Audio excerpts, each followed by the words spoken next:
திருச்சிற்றம்பலம். வணக்கம். நான் யார்? இந்த கேள்வியை நிறைய பேர் நிறைய இடத்துல கேட்டு அதற்கான விடையும் அளித்திருக்கிறார்கள். நாம சைவ சித்தாந்த பார்வையில் நான் யார் என்பதை இன்றைய தலைப்புல பார்க்கலாம். நான் யார் அப்படின்னு கேட்டா அது ரொம்ப எளிமையா சொல்லிடலாமே. அது என்ன அவ்வளோ பெரிய கஷ்டம்? இதோ நிற்கிறீங்க, இதோ ஒரு மனிதன், அதுதான் நீங்க. இல்லை, இதோ இருக்கிறாரே, இவரு ஒரு மனிதர், இவர் தான் நீங்க. இதுல என்ன குழப்பம் இருக்கு அப்படின்னு நினைக்கலாம். ஆனா நான் என்பது எதை நான் சொல்றேன்? என்னுடைய உடலை. இந்த உடலை தான் நான் என்று சொல்கிறேன். அப்ப என் உடல் நிரந்தரமானதா அப்படின்னு பார்த்தோம்னா, சின்ன வயசுல நான் எப்படி இருந்தேன், நடுத்தர வயசுல நான் எப்படி இருந்தேன், இப்ப நான் எப்படி இருக்கிறேன்? என்னுடைய உருவம் மாறக்கூடியதா இருக்குதே. அப்ப எது நான்? என்னுடைய உருவம் மாறிக்கொண்டே இருக்கிறது. சரி, உங்களுக்கு ஒரு பேர் இருக்கேங்க, அந்த பேர் தாங்க. பேர் என்றால் பேரிக்காய், ஊர் என்ன ஊருக்காய், நாடு என்ன நார்த்தங்காயின்னு சின்ன வயசுல விளையாடுவோம்ல, அந்த மாதிரி சொல்லிட்டு போயிடலாமே ஒரு பேரு. இப்போ பேர் என்னுடைய பேர் ஒன்று இருக்கு. இப்போ நான் கெசட்டில் போயிட்டு என்னுடைய பேரை மாற்றிக்கிறேன், அது வாஸ்துபடி சரியில்லை, நல்லா இல்லை அப்படின்னு சொல்லி நான் மாற்றிக்கிறேன் அப்படின்னா, முன்னாடி இருந்த பேர் என்னோட பேரா, நான் மாற்றிக்கிட்ட பிறகு வர்ற பேர் என்னுடைய பேரா? அப்போ பேர் என்பதும் மாறக்கூடியது. அப்போ அதுவும் நான் அல்ல என்பது தெளிவாகிறது. இந்த உடலை நான் என்று சொல்றோம், சரிங்க. அப்போ இந்த கை என்னன்னு கேட்டா நம்ம என்ன சொல்றோம்? இது என்னுடைய கை அப்படி சொல்றோம். இந்த உடம்பு என்னுடைய உடம்புன்னு நம்ம சொல்றோம்.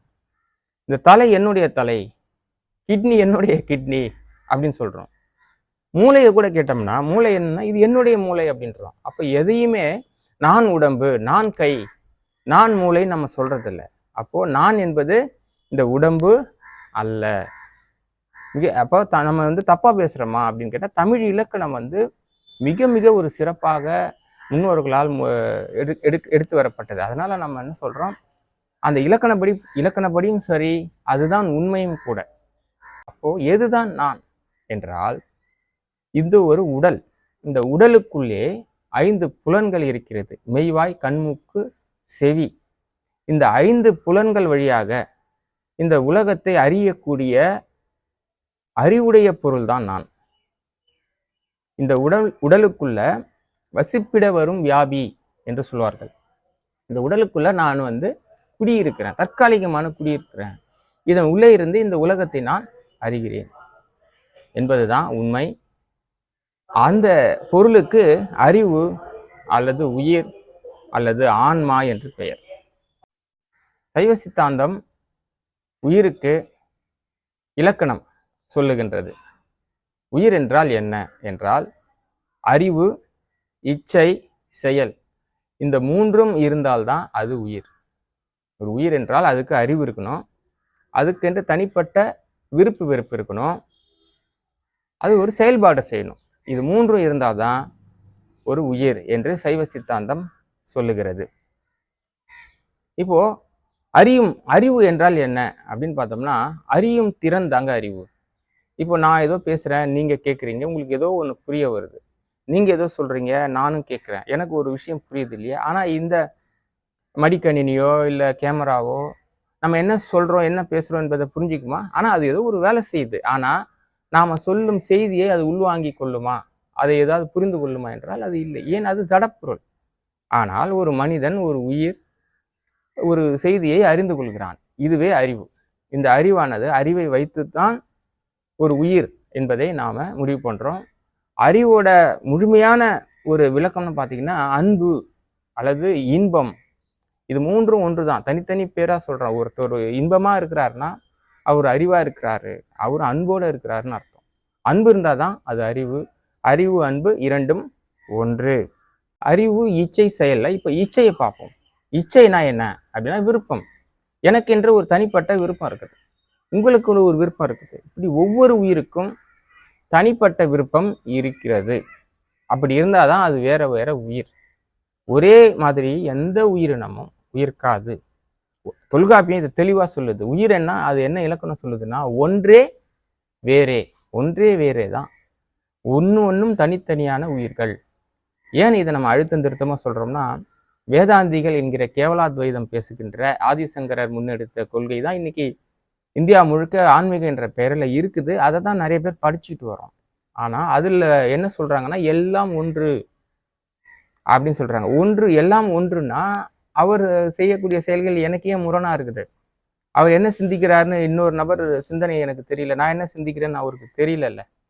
இப்போ ஒரே பொருள்னா தெரியணும் தானே. அப்போ இந்த இடையில் மறைப்பது எது? அப்போ நிச்சயமா உங்களுக்குள்ள ஒரு தனி ஆன்மா, எனக்குள்ள ஒரு தனி உயிர் இருக்கிறது என்பது புலனாகின்றது. அதனால தான் மருத்துவமனையில பார்த்தீங்கன்னா, குழந்தை பிறக்கும்போது எல்லாம் ஒரே மாதிரி இருக்கும். குழந்தைகள் மாறிடக்கூடாதுன்னு கையில ஒரு டேக் கட்டி அனுப்புறாங்க. ஏன்னா மாறிடக்கூடாது அப்படின்ட்டு. ஏன்னா அந்த கிட்டத்தட்ட எல்லா குழந்தைகளுமே வந்து ஒரே மாதிரியான உருவத் தோற்றத்துல இருக்கும். வளர வளர அந்த முகத்தில மாற்றங்கள் ஏற்படுது. எதனால் ஏற்படுது என்றால், அந்த அறிவுடைய பொருளுக்கு தனிப்பட்ட சிந்தனை இருக்கு. அதோட விருப்பு வெறுப்பு தனியா இருக்குது. அதுதான் அதனுடைய முகத்தில் வெளிப்படுகிறது. அகத்தின் அழகு முகத்தில் தெரியும்னு சொல்றாங்கல்ல, அதுதான். என்னுடைய சிந்தனை தான் என்னுடைய இந்த முகத்துக்கே காரணம். எனக்கு இந்த மாதிரி டிசைன்ல இது வரணுங்கிறது என்னுடைய சிந்தனை. இது ஒவ்வொருத்தருக்கும் அதனால தான் உலகத்துல 800 கோடி பேர் இருந்தாலும் 800 கோடி பேரும் 800 விதமான முக அமைப்போடு நாம இருக்கோம். ஒரே மாதிரி இருப்பதில்லை. ஆனா 7 பேர் ஒரே மாதிரி இருக்கிறாங்கன்னு சொல்றாங்கல்ல, கிட்டத்தட்ட ரொம்ப ஆராய்ச்சி பார்த்தோம்னா வேறுபாடு தான் இருக்கும். ஏன்னா ஒவ்வொரு உயிரும் வேறு வேறு சிந்தனையோட இருப்பதுதான் காரணம். அடுத்தது செயல். அறிவு, இச்சை, செயல் மூன்றும் உள்ளது உயிர்னு பார்த்தோமா, அதுக்கு அடுத்தது செயலை பார்ப்போம். செயல் என்றால் ஒரு இயக்கம். நாம் வந்து தூங்குகிறோம், காலையில் எழுந்திக்கிறோம், காலை கடன்களை முடிக்கிறோம், உணவு சாப்பிட்றோம், வேலைக்கு போகிறோம், இப்படி அடுத்தவர்களுக்கு உதவி செய்கிறோம், இப்படி பல்வேறு பணிகளை செய்கிறோம் அல்லவா, இதற்கு செயல் என்று பெயர். ஒருத்தர் தூங்கும்போது அசைச்சு பார்த்து கண்ணு முழிச்சாருன்னா உயிரோடு இருக்காரு, கண்ணு முழிக்கலைன்னா அவர் இறந்துட்டார் சொல்கிறோம்ல. அப்போ அசைவும் வந்து ஒரு உயிரோட இலக்கணமாக நம்ம சொல்கிறோம். அடுத்து உயிரோட வடிவம் அல்லது எடை என்ன?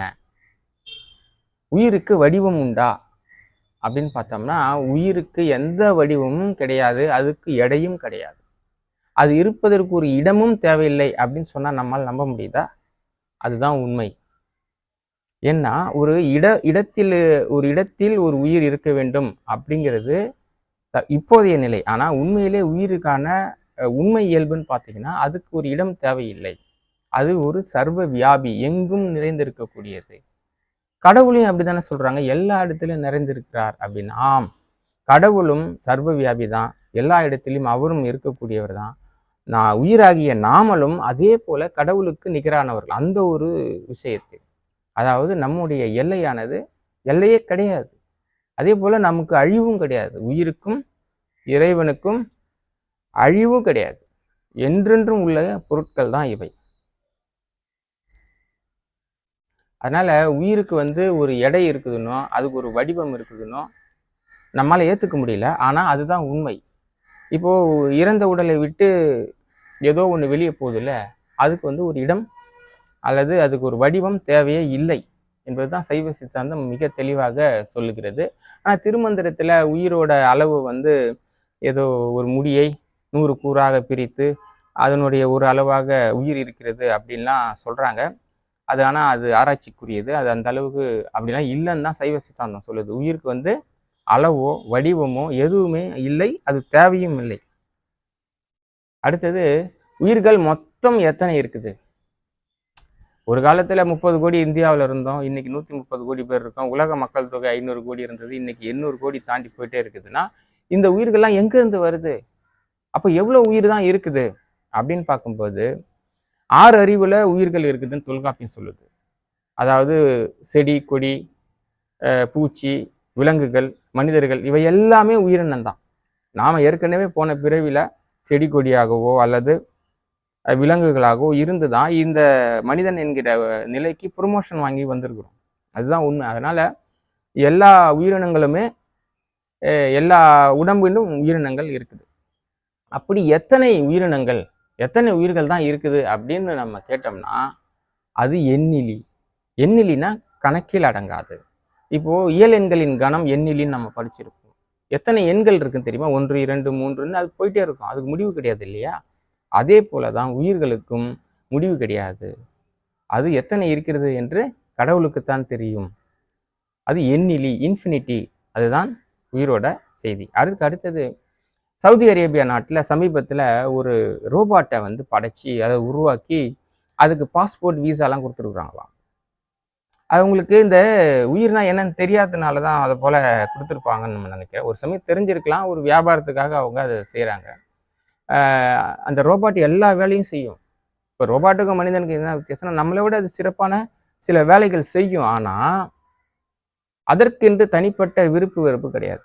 நல்லா கவனிச்சு, நம்ம என்ன ஃபீட் பண்ணுறோமோ அதை தான் அந்த ரோபாட் செய்யும் ஒழிய அதற்கென்று தனிப்பட்ட விருப்பு வெறுப்பு கிடையாது, அன்பு கிடையாது. முக்கியமாக அன்பு கிடையாது. அன்பு ரோபாட்டுக்கு கிடையாது. அன்புனா என்னென்னு நமக்குமே சரியா தெரியல தான். அன்பு தெரிஞ்சால் கடவுள் தெரிஞ்சிடுவார்ல. ரோபாட்டுக்கும் அன்பு தெரியாது. அதாவது உயிருக்கும் கடவுளுக்கும் உள்ள ஒற்றுமை வேற்றுமைகளை பார்க்கணும்னா, ஏன் கடவுளோட ஒப்பிடணும்னா, ஒரு பொருளை இன்னொரு பொருளோட ஒப்பிட்டு சொன்னாதான் அது புரியும். இப்போ கடவுள் தானே எதையும் அறியக்கூடியவர், ஆமி பொட்டன்ட் அப்படிலாம் சொல்றாங்க. ஆனா நமக்கு குறையுடைய அறிவு. யாராவது ஒருத்தர் நமக்கு அவ்வப்போது சொன்னாதான் நமக்கு புரியுது. பிறந்த குழந்தையிலிருந்து தாய் தகப்பனார் அவர்கள் அவர்களுக்கு அறிவை புகட்டுகிறார்கள். அடுத்தது பள்ளிக்கூடம் வரும்போது ஆசிரியர் அவருக்கான அந்த குழந்தைக்கான அறிவை இப்படி யாராவது ஒருவர் ஒவ்வொரு கட்டத்திலும் குழந்தைக்கு அறிவை புகட்ட வேண்டியதா இருக்குது. தானா அது குழந்தை எதுவும் தெரிந்து கொள்வதில்லை. இதுதான் உயிரோட ஒரு இயல்பு. ஆனா கடவுள் அப்படி இல்லை. எல்லாவற்றையும் ஒருங்கே ஒரே நேரத்தில் அவரே தானே அறிந்து கொள்ளக்கூடியவர். நமக்கு யாராவது அறிவித்தால் மட்டுமே அறியக்கூடியவன் மனிதன். அதுவும் அனுபவத்தால் தான் நம்ம அறிகிறோம். அந்த அனுபவம் பெறுவதற்கே இந்த பூமிக்கு நாம வந்திருக்கிறோம் அப்படிங்கிறது செய்தி. சரி, இந்த உயிரை உருவாக்கியது யார், ஏன் உருவாக்கினார்கள் என்ற முக்கியமான கேள்விகளை அடுத்த காணொளியில நாம பார்க்கலாம். நன்றி, வணக்கம். திருச்சிற்றம்பலம்.